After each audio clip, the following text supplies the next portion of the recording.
Kristin Tolle. I'm Director of Development Infrastructure inside of the Microsoft Research Connections team. I manage our development efforts for environmental science. My day in the life is actually being a problem solver. So because my development team has to deliver things on time, they encounter problems, it's my job to clear the decks to make sure that they're successful. So one of the best things about that is I get to be part of the solution and not just part of the problem. What I'm passionate about is really having an impact, and whether that's preserving a language or helping policymakers make well-informed decisions about climate change, I know that in the job that I do right now, it has an extreme impact on society. I know it impacts the world that I live in, that my children will live in, that my friends and neighbors will live in, and it is the fact that working on socially relevant problems is what makes it important to me. And I think as women, we tend to need that. We tend to need to know that what we're doing has value to the world. I think knowing that I have that kind of impact is the thing that I'm most passionate about in regards to my job. One of my favorite projects was Microsoft Translator Hub. And the reason for that was because it made me feel like I was having an impact. One of the things that you get out of Microsoft Translator Hub is this ability to create custom translation systems. What we do in machine translation is we input language in one side, and then we train a model in order to be able to create the other language coming out the other side. And this is done through using machine learning. And how the computer learns a language is a lot like how a human learns a language, right? It's through reinforcement. So the more data that you put in, the more data that comes out. And so the better a translation model will be. Because we're in Microsoft Research, we have this ability to go after things that are very socially relevant. And one of those things is language preservation. And the way to preserve a language is to put the power of creating a translator model in the hands of a community. Yeah, my role inside of the Microsoft Translator Hub was I largely ran the program management of the team. That meant that I worked very closely with a set of developers and testers, as well as, because of my position in that space, I worked a lot with the communities themselves.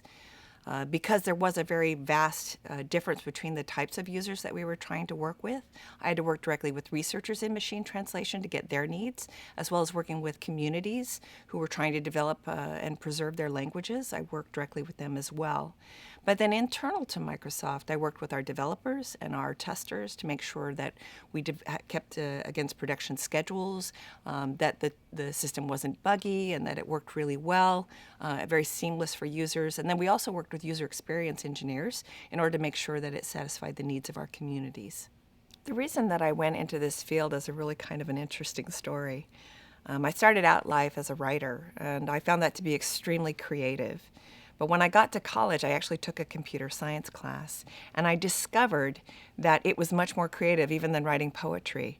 But there's this added value of you knowing that you're building something, right? It's something that, and it's impactful not just on you or the small group of people who might read what you're writing, but rather it's something that's lasting. You're building something.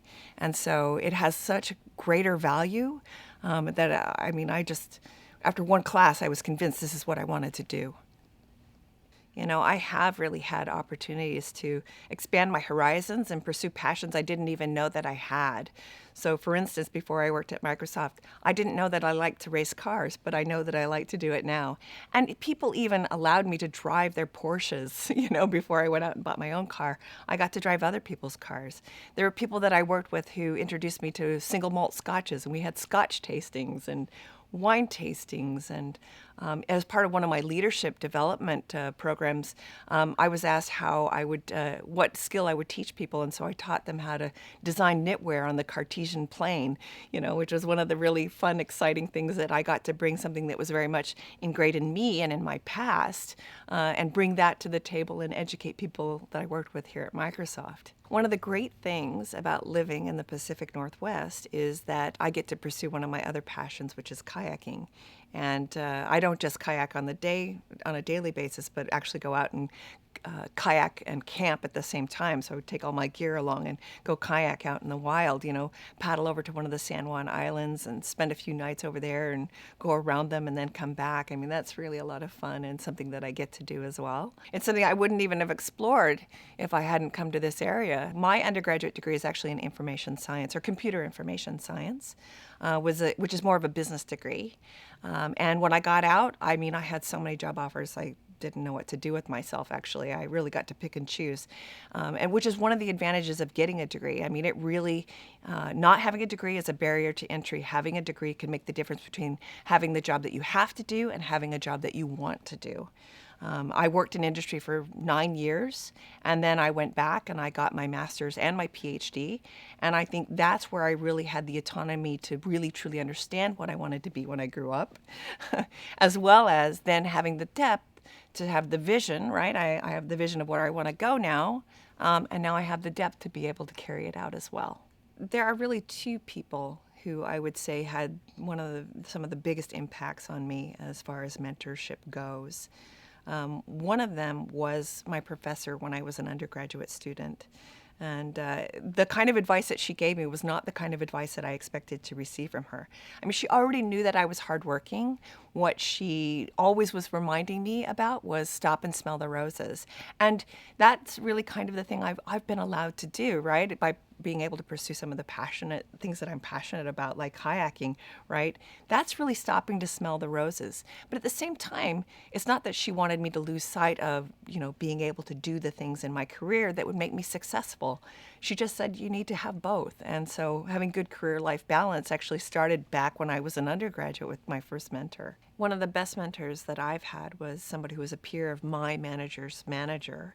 And she was very high up inside of the organization, and she brought a really unique perspective to my role inside of the organization because she could see the vision of the whole organization. So she really helped me understand what my impact was and ways in which I could be more impactful and be more successful in my career. Because she was so senior, I could only meet with her quarterly, but that's taking a lot of time from one of the execs at Microsoft who have really taken out time to meet with me and help me with my career. And I'll never forget the experience of having her share with me how she got to be where she is today and how potentially I could get there as well. And when we first started the mentorship relationship, I didn't really believe her. It was only, after having her explain to me it was possible and help me understand ways in which I could set myself up for success. So it's extremely valuable, that relationship to me. The advice that I would give a computer science student, and particularly a girl, is stick it out. I mean, one of my favorite things was being the last girl standing almost at the end. I hope that's not the case. I hope that there will be more and more girls in those classes, but I know how challenging that was at the end of the semester to be one of the people who didn't attrit out of even just a single class inside of a semester. Sticking with it, it gives you all the advantages of what you want to become, right? If you truly believe this is where you want to be, sticking it out in college is the thing that's going to enable you to get there. There are certain times during this, my career, at different stages of my career, both when I had just gotten my undergraduate degree and even with my advanced degree, there's been times when I've not just been a woman in the team, but the woman in the team. So I used to, initially, I thought my job was to fit in.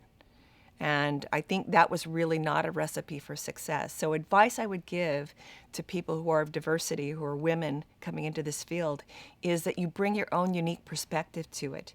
And once I figured that out, overnight my career changed, right? You don't really want to be just another peg inside of the board. You want to be able to bring your skills, your vision, your perspective in a unique way to solve problems, because that's what they need, right? They need your perspective. And so it's really not a situation where I needed to conform, which is what I originally thought. It was that I needed to be diverse to be successful. I think what makes my job the most inspirational is that I am able to work on things that are important, not just to me, but to people inside of society. I really never thought that was possible, right? I thought that I would just be churning out software. And that feels like I'm saying that's not an important thing. But the reality is when you develop software that facilitates time to discovery in science, or helps a policymaker make a better decision, or helps society preserve a language, or saves a life, I mean, that's what I've been able to do inside of this role. You know, when I started up health and well-being, it was being able to save lives. Then I moved on to machine translation. Now I'm preserving languages. You know, now that I'm working in environmental science and in climate change, now I'm helping policymakers make informed decisions. I, I don't know what could be more inspirational than knowing you're having an impact on the world. What I'm looking forward to is the unexpected.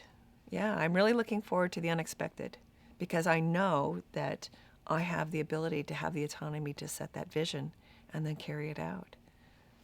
I have concrete future goals. I mean, there's no question about that. I know where I want to head with my career.